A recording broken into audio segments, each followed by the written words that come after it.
कैसे meaning change हो जाता है, इसलिए आपको संभल कर रहना होगा। मैंने भी आपको दिखाया ना, ये एक सेंटेंस था जिसमें ये एक सेंटेंस था, सेंटेंस नहीं चेंज किया, बस ये at, for, after, down on या फिर डाउन अपॉन ऐसे चेंज किया है हमने। फिर सेंटेंस का मतलब कितना बदल गया था ना। वैसे ही आपको बहुत ही केयरफुल रहना चाहिए। Welcome back to this channel. In continuous to the previous video, today also we will be reading out the novel called Alice in Wonderland Chapter 1 Down the Rabbit Hole Part 3. So without wasting further time, let's start. But this time I will not be revising some of the previous parts revision, but instead we will just be reading on. The rabbit hole went straight on like a tunnel. Here, what is the meaning of went straight on? Went straight on is like went on, hurry on, move on, carry on, like that only. Went on means आप कोई काम कर रहे हो और करते रहो, यानी कि went straight on यानी कि वो सीधे चलता रहा। Went straight on like a tunnel. यहाँ पे टनल का क्या मतलब होता है? टनल का मतलब अभी जान लेते हैं। But most important, I will be sharing the difference between tunnel and cave. So let's learn them. Tunnel means there is a way to go and then you come out of another way. यानी कि एक जगह से जाते हैं फिर दूसरी जगह से निकल जाते हैं। देखिए हम उस रास्ते से गए, अब यहाँ से निकल जाएंगे। देखो कितना लंबा है, बिल्कुल लग रहा है खत्म ही नहीं हो रहा, लेकिन आप देखो खत्म हो रहा है। मजा आ गया। एक बार जब मैं टनल में जा रही थी, मैं चिल्लाई केव केव। मेरी मम्मा ने बोला अरे ये टनल है, केव थोड़ी ना है। फिर उन्होंने मुझे टनल और केव में डिफरेंस बताया। Similarities confuse us but differences teach us. यानी कि अगर आप सिमिलर है दो वर्ड्स तो आपको कंफ्यूज कर देंगे, लेकिन अगर वो दोनों वर्ड्स डिफरेंट है तो फिर आप सीख पाओगे। तो वैसे ही टनल और केव आपको बिल्कुल सिमिलर लगते हैं, इसलिए आप कंफ्यूज हो जाते हो, है ना। लेकिन यहाँ पे अभी मैं आपको उन दोनों के बीच में डिफरेंस बताने जा रही हूँ, जो कि आपको सिखाएंगे। Differences teach us. So let's move ahead. ये तो हुई टनल की बात। अब करते हैं केव की बात। केव मतलब कि एक रास्ते से जाते हैं लेकिन हमें उसी रास्ते से वापस आना पड़ता है, कोई दूसरा रास्ता नहीं है। जनरली केव्स नेचुरली बनी होती है। देखिए यहाँ कितने देखिए यहाँ पे देखिए यहाँ पे कुछ बच्चे हैं जो केव में कुछ रिसर्च कर रहे हैं, शायद मैं और मेरे दोस्त हैं। चलिए मैं तो मजाक कर रही थी। अब आगे बढ़ते हैं। Went straight on like a tunnel for some way and then dipped suddenly down. यानी कि वो dipped मतलब कि वो नीचे गिर गया। Dipped suddenly down so suddenly that Alice had not a moment to think about stopping herself before she found herself falling down a very deep well. यानी कि एलिस इतनी अचानक गिरी कि हाँ उसको एक मौका भी नहीं मिला सोचने का कि हाँ वो खुद अपने आप को रोक सके उस गहरे कुएं में गिरने से। यहाँ पे रैबिट होल को गहरे कुएं से कंपेयर किया है, क्योंकि कुआं बहुत गहरा होता है। तो वैसे ही रैबिट होल भी कुएं की तरह बहुत गहरा था। आगे बढ़ते हैं। Either the well was very deep or she fell very slowly. यहाँ पे आप सोच रहे होंगे मैंने either और को क्यों रेड कर रखा है। ये दोनों कंजक्शंस है, लेकिन ये कंजक्शन क्या होता है? Conjunction is a word which joins two sentences or clauses. यानी कि कंजक्शन एक वर्ड है जो कि बिल्कुल एक ट्रेन के डिब्बों की तरह है। देखिए ट्रेन कैसी होती है। देखिए मैं कुछ रेलवे ट्रेन अच्छे से बना तो नहीं सकती। अच्छे से तो नहीं बना पाऊंगी, लेकिन प्लीज समझ लीजिए। देखिए ये एक डिब्बा है जहाँ पे कुछ पड़ा है, यहाँ पे एक डिब्बा है जहाँ पे कुछ पड़ा है, और ये जो कि है, ये चीज उन दोनों को, इस डिब्बे को इस डिब्बे से ज्वाइन कर रहे हैं। वैसे ही कंजक्शंस बिल्कुल एक ट्रेन के इस पार्ट की तरह है। देखिए ये एक क्लॉज है, ये एक क्लॉज है, क्लॉज ये एक सेंटेंस है, ये एक सेंटेंस है, क्लॉज या फिर सेंटेंस है, और उन दोनों को ये जो वर्ड ज्वाइन कर रहा है उसे हम कहते हैं कंजक्शन। देखिए ये तो हो गया एक क्लॉज और ये हो गया दूसरा क्लॉज, और इन दोनों को ज्वाइन करने वाले दो वर्ड्स हैं ईदर और, यानी कि ये दोनों कंजक्शंस हैं। और ईदर और either the well was very deep और शी फेल वेरी स्लोली, यानी कि या तो वो कुआं बहुत ही गहरा था या फिर वो बहुत धीरे धीरे गिर रही थी। ईदर और, for she had plenty of time as she went down to look about her and to wonder what was going to happen next. यहाँ पे एक to look about एक वर्ड यूज हुआ है, लेकिन to look about का मतलब क्या होता है चलिए जान लेते हैं। look about एक phrasal verb है जिसका मतलब होता है to examine or investigate place, area या फिर location, यानी कि एग्जामिन करना या इन्वेस्टिगेट करना लुक अबाउट। लेकिन अब देखिए ये जो कि एक फ्रेजल वर्ब है लुक अबाउट, इसका लुक तो ठीक है वैसा रहने दो, लेकिन अगर इसका अबाउट चेंज कर दिया जाए, after, look at, look after की तरह चेंज कर दिया जाए तो क्या इनके मतलब भी सेम होंगे? नहीं।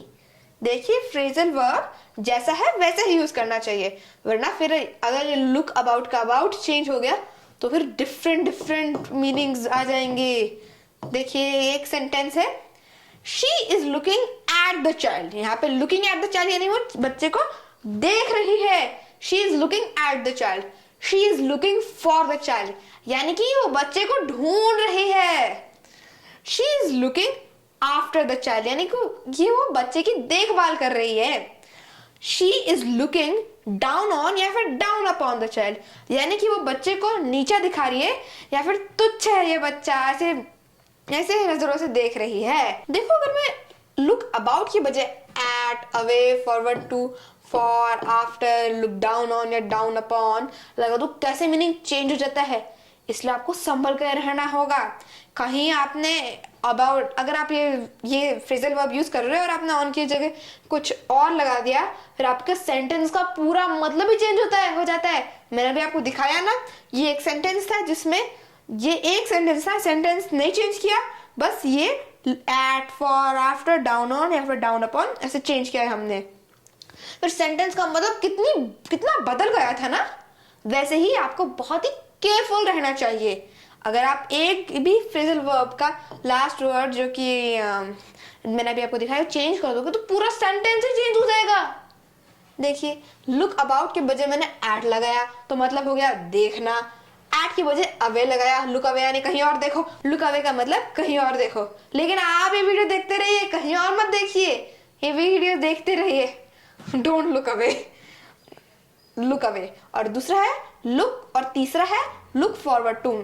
लुकिंग फॉरवर्ड टू का मतलब जैसे कि मैं कहूँ I am looking forward to meet you next Sunday, यानी कि मैं ये प्लान कर रही हूँ, इच्छा कर रही हूँ कि मैं आपको नेक्स्ट संडे मिलूं, आपसे भेंट करूं। यानी कि लुकिंग फॉरवर्ड में इच्छा करना है, प्लान करना, वैसे कुछ। और आगे है लुक फॉर। अब लुक फॉरवर्ड टू के बजाय लगा दिया हमने लुक फॉर। लुक फॉर माने ढूंढना, और लुक आफ्टर यानी कि देखभाल करना। लुक आफ्टर द चाइल्ड यानी कि बच्चे की देखभाल करो। और ये लुक आफ्टर वर्ड तो मुझे दिन रात याद आता है, क्योंकि जब भी मेरी मम्मी कहीं बाहर जाती है, मार्केट में जाती है, सब्जी लेने जाती है या फिर कुछ भी करने बाहर जाती हैं, वो कहती है Havisha look after Keshu, Havisha look after Harika, look after this, look after that, gas बंद कर देना, ये कर देना। इसलिए लुक आफ्टर तो मेरे सपनों में भी मेरे याद आता रहता है, क्योंकि मैं बहुत बार यूज कर चुकी, बहुत बार सुन चुकी हूँ। लुक आफ्टर, दूसरा है लुक डाउन ऑन या फिर लुक डाउन अपॉन, यानी कि तुच्छ समझना या फिर नीचा दिखाना या फिर हीन नजरों से देखना।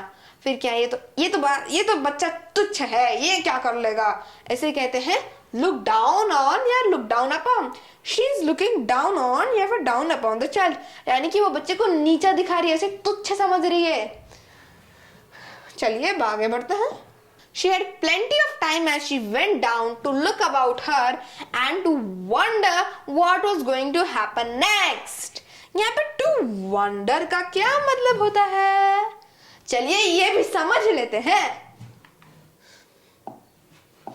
To wonder, वंडर एक वर्ब के रूप में या फिर नाउन के रूप में भी यूज हो सकता है।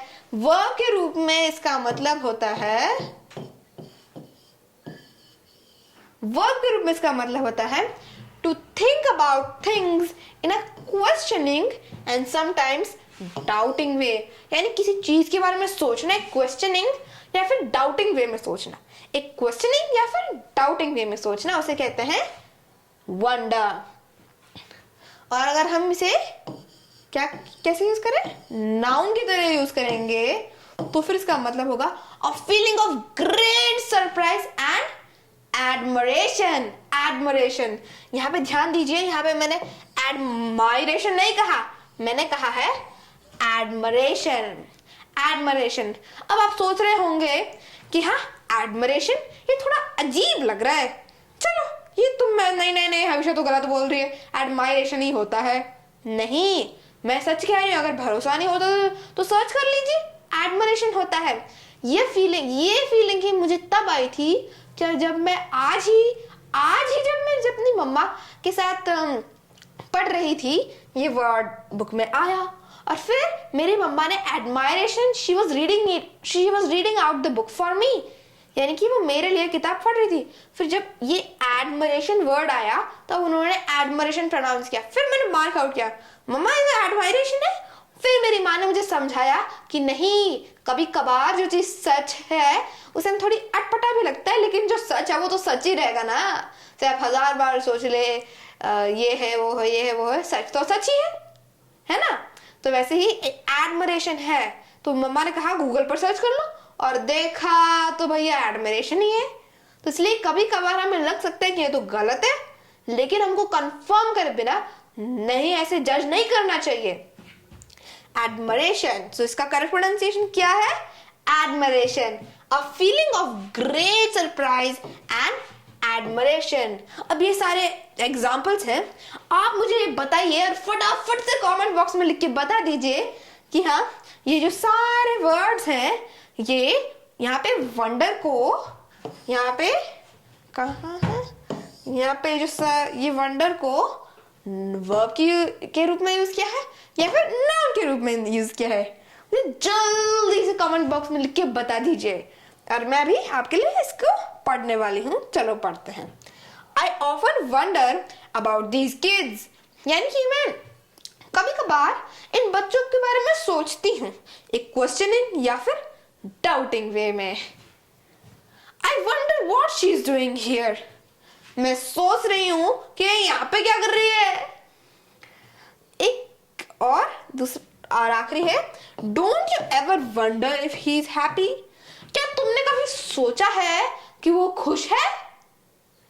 हाँ, अब मैं फिर भी आपको बता देती हूं कि हाँ ये सारे वर्ब के रूप में यूज हुए हैं। I often wonder about this kids, ये भी वर्ब के रूप में यूज हुआ है, to think about things in a questioning and sometimes doubting way. Think मतलब सोचना ही हुआ, सोचना। मैंने आपको बताया था I often wonder about this kids, यानी मैं कभी कभार इन बच्चों के बारे में सोचती हूँ, तो फिर ये तो क्लियर है, ये तो वर्ब के रूप में। और वैसे ही I wonder what she is doing here, मैं सोचूं ये यहाँ पे क्या कर रही है, यानी कि ये मैं सोचूं, यहाँ पर थिंक आ रहा है, तो फिर ये भी वर्ब ही हुआ। और आखिरी, don't you ever wonder if he is happy, यहाँ पे क्वेश्चन मार्क लगा है तो इसलिए क्वेश्चनिंग वे तो हो ही गया। Don't you ever wonder if he is happy, क्या तुमने कभी सोचा है कि अगर वो खुश है, तो फिर सोचा है यहाँ पे, फिर भी अभी तीसरा भी वर्ब के रूप में, तो ये पूरा वर्ब के रूप में ही यूज हुआ है। अगर ये सारे एग्जाम्पल्स वंडर को वर्ब के रूप में सेंटेंस में यूज करके दिखा रहे हैं तो फिर वंडर नाउन के रूप में कैसे यूज होगा? मैं भी आपको कुछ एग्जाम्पल्स देती हूँ। The Taj Mahal is the wonder of India, यानी कि ताजमहल इंडिया का वंडर है। यहाँ पे मैं वंडरलैंड की बात नहीं कर रही। वंडर इज द ये एक नाउन के रूप में यूज हुआ है, तो ये हुआ नाउन के रूप में इसका यूज। चलिए अब आगे बढ़ते हैं। For she had plenty of time as she went down to look about her and to wonder what was going to happen next.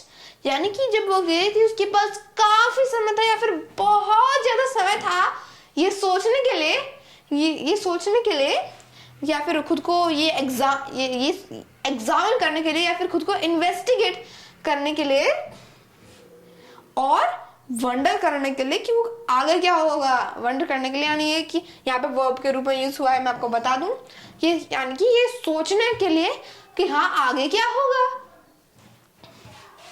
आप अब आगे बढ़ते हैं। First she tried to look down and make out what she was coming to, यानी कि सबसे पहले उसने look down to look down यानी कि नीचे देखना। First she tried to look down यानी कि पहले उसने कोशिश की नीचे देखने की। एंड मेक आउट, यहाँ पे मेक आउट का क्या मतलब है? मेक आउट का क्या मतलब मैं अभी आपको समझा देती हूँ। मेक आउट माने कि गेस करना या फिर अभी बताती हूँ। मेक आउट यानी कि to see, hear, understand someone or something with difficulty, यानी कि मुश्किल से किसी को सुनना, देखना या फिर अंडरस्टैंड करना। टू मेक आउट यानी कि वो ऐसे मुश्किल से ये समझने की कोशिश कर रही थी, गेस करने की कोशिश कर रही थी कि वो किसके पास जा रही है, कहाँ है। तो टू मेक आउट उसे कहते हैं मेक आउट। आगे बढ़ते हैं। To make out what she was coming to but it was too dark to see anything. यहाँ पे मैंने बोला डिफिकल्टी से, और वो क्यों? क्योंकि बहुत अंधेरा था कुछ देखने के लिए। बहुत अंधेरा है, मानो आप एक बहुत अंधेरे रूम में हो और आप ये गेस करने की कोशिश कर रहे हो, हाँ कहाँ है टेबल, कहाँ है चेयर। टच करे बिना नहीं, बस देखते, आप टच करके नहीं पहचानोगे, आप बस सिर्फ देख के आपको पहचानना होगा एक अंधेरे रूम में क्या टेबल कहाँ है, चेयर कहाँ है, व्हाइट बोर्ड कहाँ है, ये कहाँ है, वो कहाँ है। तो वैसे ही आप मुश्किल से ही आप गेस कर पाओगे ना। तो वैसे ही एलिस भी ऐसे जब वो उस गहरे कुएं या फिर मैं कहूंगी उस रैबिट होल में गिर रही थी, वो बहुत मुश्किल से ही देख पा रही थी कि वो कहाँ पे जा रही है, क्योंकि वहां पे बहुत अंधेरा था। To see it, but it was too dark to see anything. Then she looked at the sides of the well and noticed that they were filled with cupboards. यहाँ भी मैंने cupboards क्यों underline करके cupboards क्यों red कर रखा है? चलिए अब भी जान लेते हैं। क्योंकि मैं यहाँ cupboard के pronunciation पे ध्यान देना चाहती हूँ।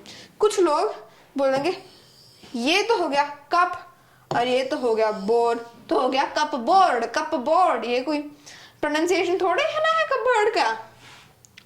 कपबोर्ड का प्रोनाउंसिएशन। कबर्ड देखिए, ये तो हुई कबर्ड, और यूएस जो है कि है अमेरिकन इंग्लिश में से कहते हैं कबर्ड। यहाँ पे आर है लेकिन पी तो दोनों ब्रिटिश और अमेरिकन दोनों में ही गायब है। कबर्ड पीन की साउंड नहीं आएगी, पी साइलेंट है। कबर्ड है अमेरिकन इंग्लिश में, लेकिन ब्रिटिश इंग्लिश में तो ना तो पी है ना तो आर है। ब्रिटिश इंग्लिश में मैंने ऑब्जर्व किया है आर तो खा ही जाता है ज्यादातर ब्रिटिश इंग्लिश में तो आर होता ही नहीं है, खा जाता है पूरा। हाँ तो क्या बचा? कबर्ड ब्रिटिश इंग्लिश में, कबर्ड अमेरिकन इंग्लिश में। यहाँ पर डिफरेंस तो यही है कि अमेरिकन इंग्लिश में आर की साउंड आता है और ब्रिटिश इंग्लिश में आर मिसिंग है। लेकिन दोनों में ही पी नहीं है, दोनों में पी का साउंड नहीं आएगा। अब आप बोलेंगे पी क्यों नहीं बोलते? अब मेरी मम्मा तो मुझे ऐसे समझाती है, हम पी इसलिए नहीं बोलते क्योंकि पी तो कबर्ड के अंदर छुपा है, पी कबर्ड के अंदर छुपा हुआ है, इसलिए बाहर नहीं निकल रहा है, इसलिए हम पी नहीं देख पा रहे हैं। तो कबर्ड दोनों में। अब लेकिन ब्रिटिश इंग्लिश में तो आर भी छुपा है, पी भी छुपी है, आपको नहीं, इसलिए हम कहाँ दिखेगा आर और पी, इसलिए कबर्ड। लेकिन अमेरिकन इंग्लिश ने आर को निकाल रखा है, यानी कि कबर्ड, लेकिन पी तो दोनों में छिपा हुआ है कबर्ड के अंदर। ना आगे बढ़ते हैं। Filled with cupboards and bookshelves यानी कि फिर उसने उस कुएं या फिर रैबिट होल के साइड्स में देखा, और वहां पे उसने क्या देखा, वो कबर्ड्स थी, जहाँ पे कबर्ड्स या फिर बुकशेल्व्स थी। Here and there she saw maps and pictures hung upon pegs. यहाँ पे hung upon और pegs का क्या मतलब होता है, चलिए अभी जान लेते हैं। यहाँ पे hung upon या फिर hang on का मतलब होता है to be physically suspended from something, यानी कि टंगना। hang on नई इंग्लिश में hang on कहते हैं, और hang upon हम पुरानी इंग्लिश में कहते हैं। मैं तो ज्यादातर hang on यूज करती हूँ। देखिए hang on यानी कि टंगा हुआ यहाँ पे। और पेग का मतलब क्या होता है? पेग ये जो चीज है जहाँ पे आप कपड़े रखते हैं, या फिर ये जो चीज है इसे हम कहते हैं पेग। हिंदी में कहते हैं खूंटी। और हैंग, यहाँ पे देखिए हैंग अपॉन, हैंग ऑन। यहाँ पे ऑन और अपॉन में क्या डिफरेंस है अभी बताती हूँ। अपॉन वर्सेस ऑन दोनों ही प्रीपोजिशन है। यहाँ पे प्रीपोजिशन को हम प्रेपोजिशन बोलते हैं, प्रेपोजिशन नो, हमें कहना चाहिए प्रेपोजिशन। करेक्ट प्रोनाउंसिएशन है प्रीपोजिशन, प्रीपोजिशन नहीं प्रेपोजिशन। प्रे है ना कि प्रेपोजिशन ना कि प्रीपोजिशन। अब अपॉन वर्सेस ऑन पे ध्यान देते हैं। अपॉन फॉर्मल सेंटेंसेस में यूज होता है और ऑन इनफॉर्मल सेंटेंसेस में यूज होता है। Upon refers to the location or time of a thing. For example, once upon a time there was a king. जबकि on denotes the location of something. For example, the laptop is on the table. यहाँ पे देखिए ये laptop है, ये table पर है। The laptop is on the table. वैसे ये phone, the phone is on the table. और ये बुक है, नोटबुक है, जो भी है, it is on the table. It is on the table. अगर आप ऑन के बारे में और भी डिटेल में जानना चाहते हैं तो फिर नीचे डिस्क्रिप्शन बॉक्स में एक लिंक है, उसे जल्दी से जाके देख लीजिए। वहां पे सिर्फ ऑन ही नहीं, वहां पे ऑन टू, इन टू जैसे और भी वर्ड्स को मैंने डिटेल में समझा के रख रखा है। आप जल्दी से जाके देख लीजिए अगर आपको और भी डिटेल में जानना है। हम तो आगे बढ़ते हैं। Cupboards and bookshelves. Here and there she saw maps and pictures hung upon pegs.